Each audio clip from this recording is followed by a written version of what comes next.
Баршаңызға қайырлы күн достар. Менің каналыма қош келдіңіздер.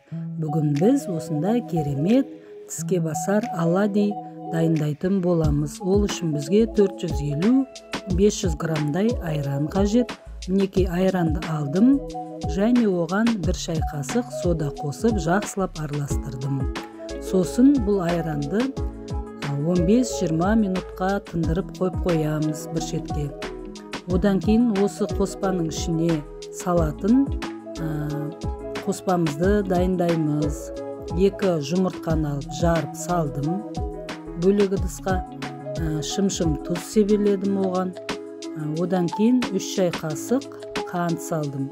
Біздің үйде кішкентай балалар болғандықтан олар тәттірек болғанын жақсы көреді оладийдің. Әркім енді өзі біледі. Егер тәттіні қаламасаңыз, қантын аздау салсаңыз да бола береді. Және 1 ас қасық толтырып сұйық май құйдым. Енді осы салынған қоспалардың барлығын осылайша жақсылап араластырып аламыз. Енді осы араласқан қоспамызды жаңағы айранымызға құятын боламыз. Барлығын осылайша құямыз. Енді айранымызды жақсылап қозғаймыз. Әдемі сұйықтықта болу керек. Бір қалыпты қоймалжың әдемі қалыпқа келеді. Бәрін осылай жақсылап қозғап аламыз.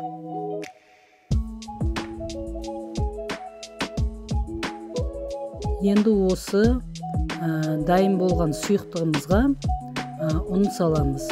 Біз шамамен 450 граммдай ұн саламыз. Ұнды бірден бұл қоспаға қоса салуға болмайды, өйткені іртік болып қалуы мүмкін. Біртіндеп жайлап, 2 қасықтап, 3 қасықтап салып отырып, осылай жайлап, қозғап, жаңағы әдемі бір қалыпты қоймалжың қалыпқа келтіреміз. Біздің жасап жатқан сұйықтығымыз қатты қалыңда, қатты қою да болмау керек, қатты сұйық та болмау керек. Мінекей, мен көрсетіп тұрғандай осындай орташа қалыпта болғаны жақсы. Одан кейін қызып тұрған отқа табамызды қоямыз, майымызды құямыз. Майымыз қызғаннан кейін оладийімізді жайлап пісіріп аламыз. Кішкентай шөмішпенен осылайша салып жатырмын. Енді әркім өзі біледі. Кішкентай қасықпен салса да болады. Көлемін қандай қылғыңыз келеді, соған қарай өзіңіз осылайша жасап аласыз оладийіңізді. Оладийді осылайша астын үстіне аударып, екі бетінде жақсылап пісіріп аламыз. Байқап тұрсаңыздар, менің оладийім пісіріп атқан көтеріліп, өте әдемі болып пісіп жатыр.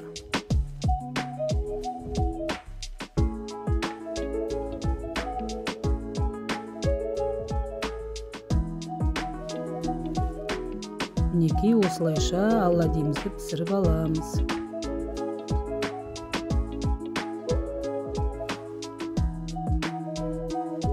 Оладийді пісіріп жатқан кезде отын кішкене басамыз. Орташа отта пісірген дұрыс. Егер отыңыз қатты болып тұрса, оладийіңіз күйіп кетуі мүмкін.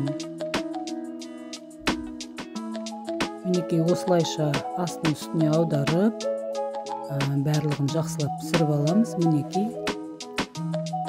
Мінекей мен оладийімді пісіріп болдым. Үлкен тарелкаменен мінекей осыншама оладий шықты. Біздің үйде балаларымыз оладийді өте жақсы көреді. Сүйіп жейтін тіске басарларының бірі.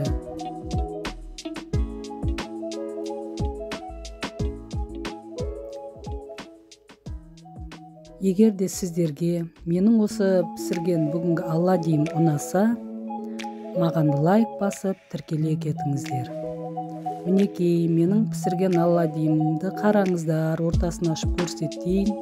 Мені таза пісті, өзі көтеріліп әдемі болып пісті.